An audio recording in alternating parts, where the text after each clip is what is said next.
champ is here. That's right. 3, 2, 1. Let's go. God gave me a talent, so let me flaunt the gift. Broadcasting live from the Property Cashflow Studios, this is the Property Cashflow Experience, the world's leading podcast on building cash flow in property, real estate, fast. Hosted by the Cashflow King and your favorite mentor, the possibility of living the life you desire starts here. Damn. Let's get ready to rumble. Welcome back to another episode of the Property Cashflow Show. I'm your host, Neil, and I'm here with my main man, Mr. Dwayne Squires. Hello all. Thank you for joining in. So we're on to our next podcast. Yeah. Seems like it's coming thick and fast now. We're getting into the rhythm of everything. So today we are going to be talking about and sharing with everyone at home how we got a rent-to-rent property. So this is an HMO that would typically rent for around $1,200 or just over per month. How we actually got that from the landlord for £700 per month. And actually we could have got it for less, but we said, no, we're going to pay $700, right? Yeah. So we'll talk about that now. We alluded to a little bit of it in the last episode, but this is really the sort of target landlord that we go after. This is our perfect landlord for rent-to-rent, mainly because of their age, but secondly because of just there's no competition around getting them as a client versus some of the younger landlords who, you know, they're very savvy, they're on social media, they're on all this sort of stuff. So it's a lot harder to actually get in contact with them, negotiate with them, and get a good deal. Whereas this lady, I won't say her last name, but her first name's Catherine, 70 years old, right? And her husband's a little bit older, I think. That it was a very, very easy negotiation, right from start to finish. It worked really well, didn't it? Yeah, it did. I think that's the key thing here. Because if you watch the last podcast, people understand the different marketing strategies and tactics we use. What's quite good is you'll get a different types of landlords, but actually there's a certain target landlord that we look for. So as you mentioned, elderly, preferably someone that doesn't live within the area, has a bit of money, and all they're looking for is just a consistent income every month. They live quite far away or out of the city. So for them to keep traveling in and out and at their elderly age just doesn't work for them, because with landlords, they invest in these properties for what? They didn't become landlords to be chasing the money and to be having to deal with maintenance problems, issues, etc. They became landlords for the simple fact of they just wanted to create a retirement fund with consistent income. Yeah. I think you hit the nail on the head with that there. But yeah, and when we say we target elderly, we should probably just clarify that, because sometimes you hear people saying, oh, these people target elderly people. So let's just clarify what we mean by the elderly. So when we say we're targeting them, it's not like in a an unusual way or like we're targeting elderly people. What Dwayne was talking about there and what he alluded to, what we actually do is we look for people who are retirement age, who have got these properties, but they don't want to relinquish those properties. They don't want to sell them. They don't want to get rid of them. To them, they bought it 20, 30 years ago, and this is their pension pot. And they just want to keep it, but they don't really want to deal with the maintenance. So what they do is they just hand it off to an agent, and they say, hey, can you look after this for me? Even though they're losing 50% of the first month's rent or 100%, they're paying 15% commission as a management charge. Yeah, and I think that's a really powerful thing though. So remember, these are more mature individuals. They're buying a property for their retirement. So if you look at it, it's like they're putting their money into a retirement pot, a pension pot. So if they were to put in with a natural pension company, these companies would be saying, here's your money every month, here's your dividends, or here's your income.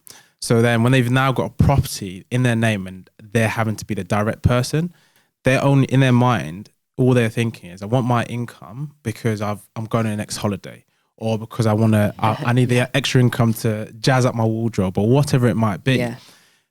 When you add on the cons, which is maintenance, tenants not looking after a property, etc., it just doesn't stack up for them. It doesn't work for them. They realize that this is a property, and then they can benefit from income as well as capital growth over time. But the downside is what they're trying to limit. Yeah. And also, you know, and a good example with them was they didn't know about all the new tenancy law that had come in. Yeah. They didn't know about any of the new licensing laws that had come into our city. You know, there was all this stuff that they had no idea about. So we were really there to offer them a good service. Yeah. And if nothing else, we really didn't care if we got the deal or not. We were there to advise them, right? Yeah. And I think you touched on a really good point there. So if you're in your area, so in London, there's quite a lot of additional licensing and regulations coming out. There's something that's been recently introduced with additional licenses in Coventry.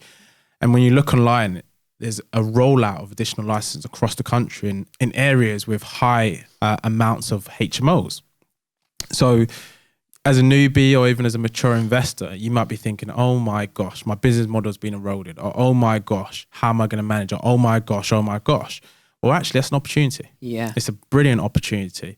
As long as you know what to do. Yeah. And you know, a point on that, when I keep hearing, this is what I don't get. I keep hearing people saying, oh, HMOs are dead, rent to rent's dead because of all this Article 4 and licensing. I can't get my head around that because I'm seeing that as, that's amazing. That's an amazing thing because now it's going to drive out all the amateurs or the people that aren't committed who are like, oh, let me just dabble in this rent to rent. Let me put a week's work into it and let's see what happens. That these are dabblers, they're amateurs. The people who are like, no, I'm committed to it. I'm serious. I want to build a business from this. They're the ones that are going to be successful because if there's Article 4 selective licensing, fantastic, even better for you because now you can target the HMO list. You can target these landlords who have already got existing HMOs. You don't need to spend $5,000 on all the licensing, giving all the work, fire alarms and fire doors. It's already done for you. And a lot of times you actually don't need to spend all that money because so these landlords know their properties need to be to a certain standard. Yeah. So they'll invest the money up front, but they know that you have the expertise or you have the time on your side to get the property filled, to give them a consistent income and give them updates on what's needed. Okay, so let's just talk into the main point of the title of the video then. So a lot of people are going to be wondering, how did we get this property that was worth about $1,200 to $1,400 per month on a month by month rent? How do we get that, which is already an HMO? So this isn't a family home that we're converting. It's already an HMO. How do we get it from $1,200 or $1,400, its value, to just £700 a month? I think that's the thing that most people will be thinking about at home. How on earth did they do that? Because it sounds hard to believe, too good to be true, doesn't it?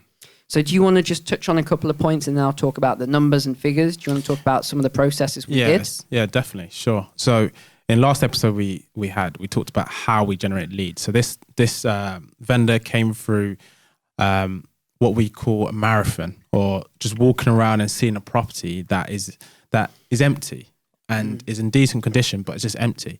So this property will hit that criteria. So it was actually directly next door to a property that we manage at the moment. Yes. And last few months, we consistently saw that it was empty.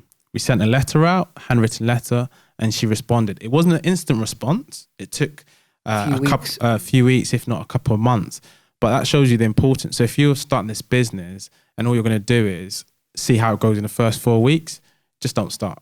But there's no point. But if you're going to see this as, even if you say, I'm going to dedicate the next 12 months or 2 years, you'll get results because you'll find that the marketing and different things that you're doing will become refined and you'll start seeing improvements in your business and it'll start growing. Yeah. So that's how that landlord came about. So one thing to note is with every landlord and every viewing we do, we always use the triad model, which is detailed thoroughly in the Sales Revolution book that you've written.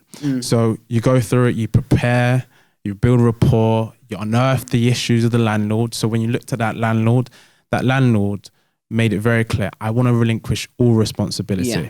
And the thing is, you would never know that unless you go through the process step by step. You know, you alluded to those points straight away. Also the survey.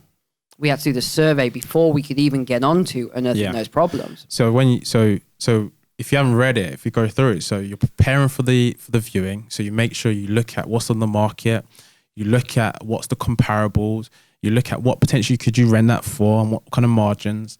Then you build rapport and a bond with the landlord. Then you do the inspection or the assessment of the property. So you view it in person. We always recommend, even if you have a landlord who is totally someone that you think there might not be a deal worth having, you go to that viewing because it's really important. Now, when we did that viewing, that's your time to build rapport with the landlord even further, but also you'll find out potentially issues with the landlord as well as problems with the property. So when we went around that property, she mentioned from the start that she's putting a new kitchen in. She's putting new flooring into the kitchen as well, and we could see the lino in the bedroom. We actually had to pick it up, didn't we? We did, and that was heavy. That was heavy. And then they wanted it moved to one corner. Oh, actually, can you put it in this corner? Okay, yeah, we can move it. I'm sure we put in all 4 corners of the room. Yeah, and then can you put it under the bed?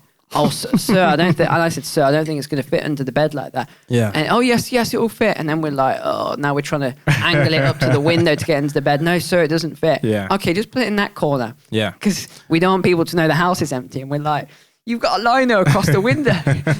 No, the curtains are wide open. And the thing everyone knows the house is empty. There you go. So by looking around so she alludes to the fact that she's refurbishing the property. She's upgrading it cosmetically. Yeah. But by doing the checks, we start to unearth there's some electrical issues. Yes, that was a big one that we picked up on. And why it was even more important to do an inspection. So a few things were electricals that we found. But this property is a gold mine. Yes. Gold mine. So the property we have next door is a 6-bed property, 2 shower rooms. So it's a good ratio. Yeah, yeah, it's good. But the rooms aren't the largest. No. They're not the largest, but it's a really good property. It's neatly dressed. Yeah, they're large singles, I'd say. Large single rooms. Yeah. Very tiny doubles, large singles. Yeah, exactly. Now, with this property, we thought in our minds, okay, so I know Neil had spoken to her, you've spoken to her before, and she said it's a 4-bed. And we were thinking, okay, if this property is like the property next door, our numbers, when we looked at the rent per room comparables, we thought, well, we're probably not going to be offer as much we traditionally do with a 4-bed. But when you went around this property, there's a bedroom on the ground floor, decent size, can get away with a 3/4 bed, not huge. Got onto the middle floor, huge rooms, huge rooms. Then you went on the top floor. Oh, that's a brilliant property. Yeah. It's the whole space of the actual property is filled with 1 bedroom, and it's halfway done an ensuite bedroom. Yeah, it was huge. It was. Like, honestly, when I saw it, because we've got another property like that. Have we got 1 or 2 more like that? We've got 2 more. 2 more like that. And these rooms are enormous. They literally cover the whole of the top of the house as the loft. And we've never actually put en suites in any of them. Although we've thought about putting en suites in, we haven't put the en suites in just because they rent like that and they're gone.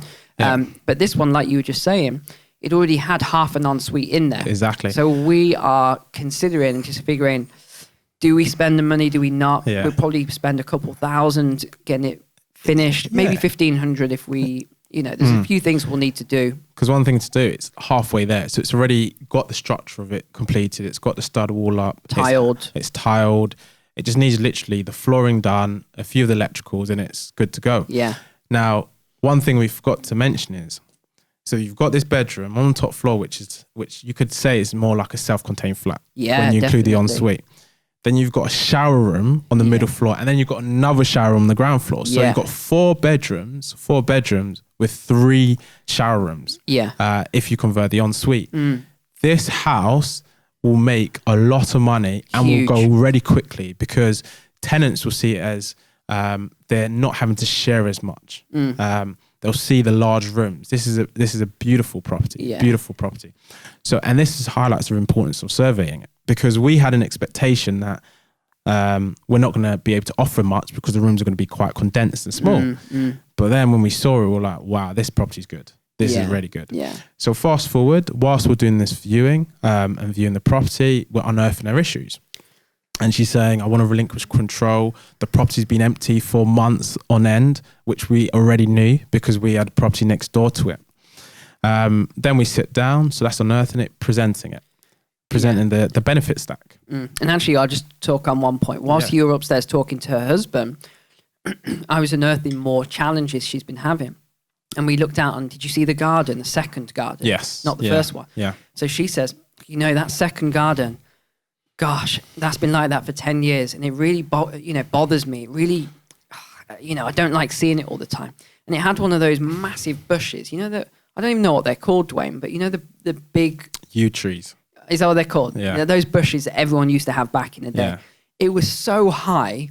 It was like almost as high as a house. And, she would never be able to deal with that. Yeah. So I said to her straight away when I saw how much pain it was causing her, I said, if we were to, sort that out for you, we would just remove the whole thing. We'd get it all nice and clean, get the whole garden cleared, could probably plant some bulbs in there for you, get it all looking nice. Would that be something you'd be interested in?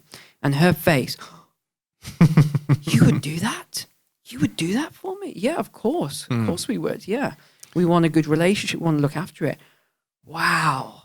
And she just didn't say anything. Her mouth was open for about 20 seconds. Yeah. But things like this, offering to do things. But the problem is that most people never ask these questions. They never ask, what are the challenges you're having?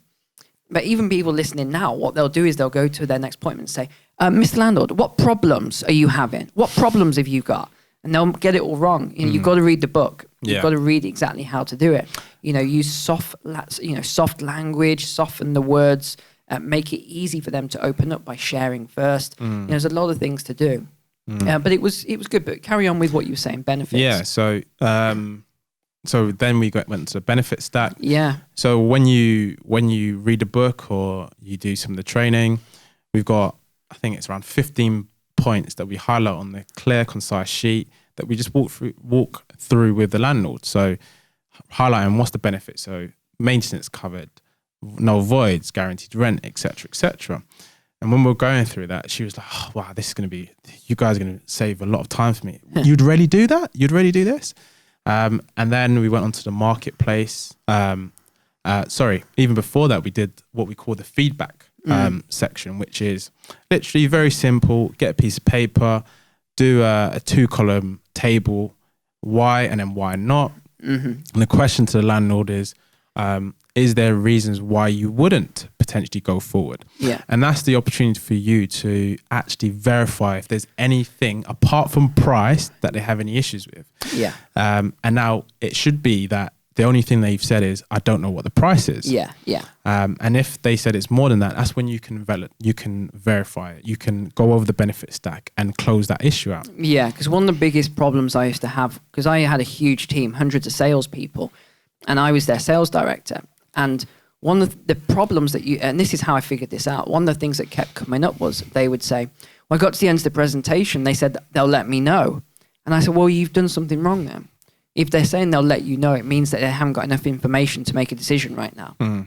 So the reason we did why would you, give me some feedback. What did you like about this service? Why would you go ahead with us?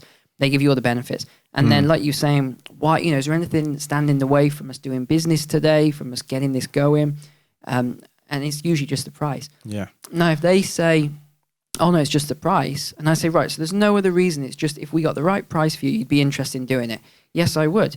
Now, when we get to the end of the presentation, if they then say, well, actually, I need to speak to my son about this. I need to, speak to my friend about this. It's like, sorry, I don't understand. What do you mean you need to speak to your friend? It says on the title deeds, you're the owner. Oh, yes, but, I just want to get a second opinion. Okay. It's just you said when we were going through that you were happy with everything. It was just the price.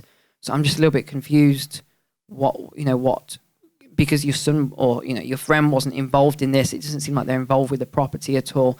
They weren't involved with any of the conversation and us doing the surveys and everything. So really, any advice they give you is going to be watered down advice. To give a comparison here, Dwayne, it's like, let's say you've got a toothache.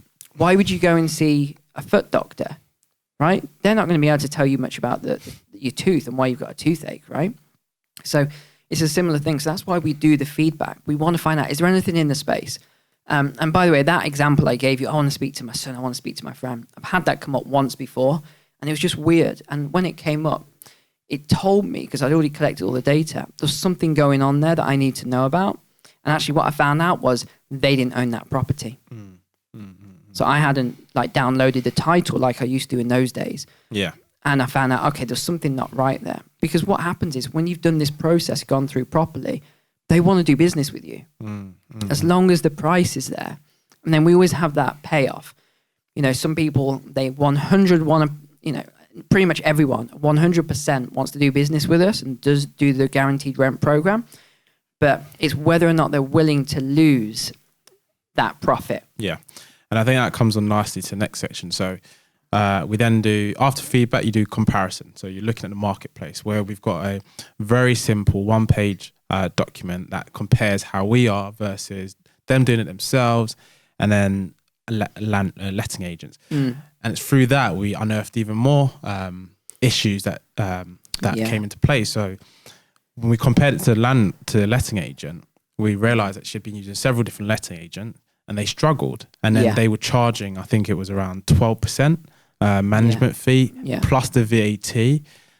First month's rent as well. Yeah, exactly. So it's even more knowledge that you've got, which comes on nicely to the next section, which is actually the economics, putting the deal together. Now, with this, we always look to do what we call a net rental value. So we asked the landlord in different ways, have you ever calculated what you get net of all the costs? So she alluded to the fact that I think she was getting how much? Well, she didn't actually know. So I broke it all down for her. And I didn't tell her, I asked her. So I asked her, how much is the first month's rent fee that you pay the agent? How much is the monthly management? How much, you know, how many voids a year? How much in maintenance a year? How much this? And her 1,400 or whatever it was that she was supposed to get was actually £646. Yeah. And if you saw the look on her face, she was actually holding her head like, oh my gosh, is that much?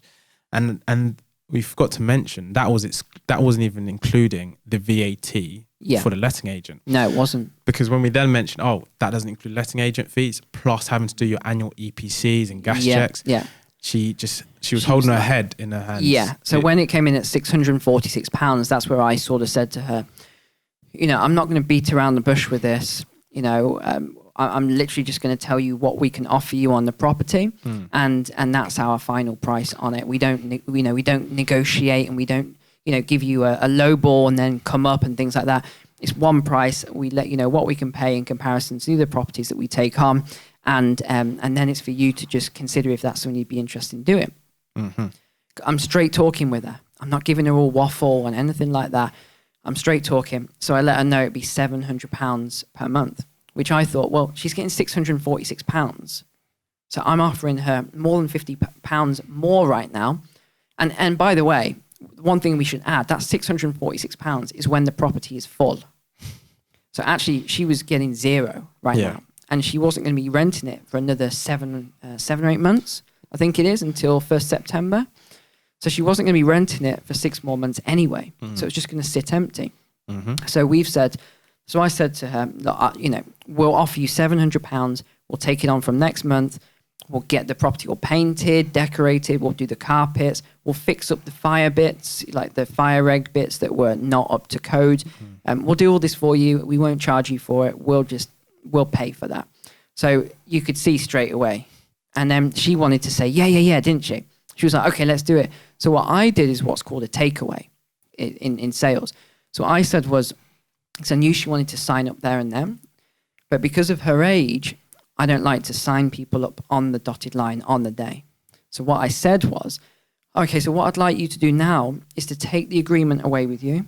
I'd like you to spend just a couple of days reading through it and then come back to me with any questions you've got.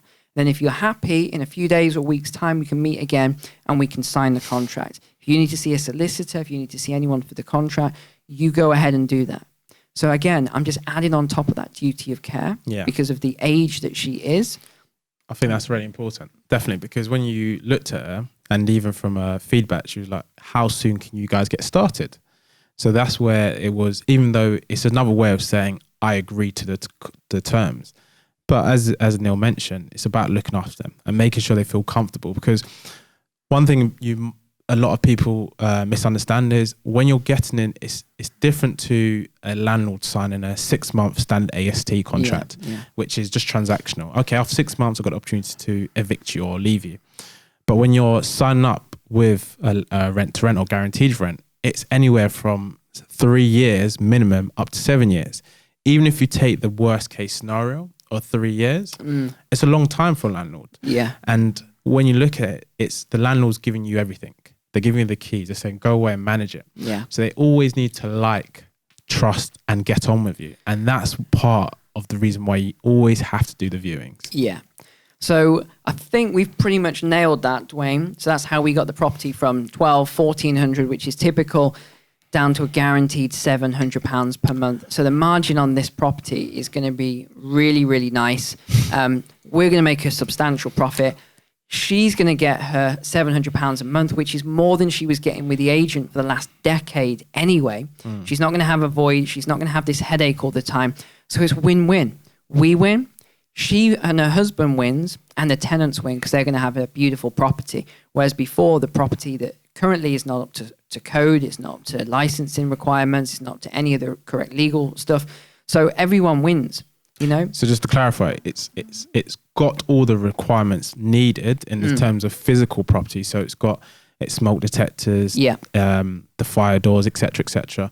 It's just not up to the requirement of the new standard that's coming out in May. Correct. Yeah, definitely. Yeah, good clarification on that. Brilliant. So it's got everything. It's quite like the smoke strips are old and some of this stuff, and the doors, the closers might not close properly and things like that. So it's all been done, but we just need to get it all 100% now. Yeah. So good. I think that was that question answered and covered and how we did it. A big tick. Yeah, a big tick on that. So in the next episode, we're going to talk about, do you know which one? No, surprise me. The Nigerian landlords. This is going to be a good one. So you do not want to miss this next podcast. You definitely don't. Yeah, we're going to talk about this. This was an interesting one, even for me. It's not very often I get taken by surprise. So guys, we'll see you on the next episode.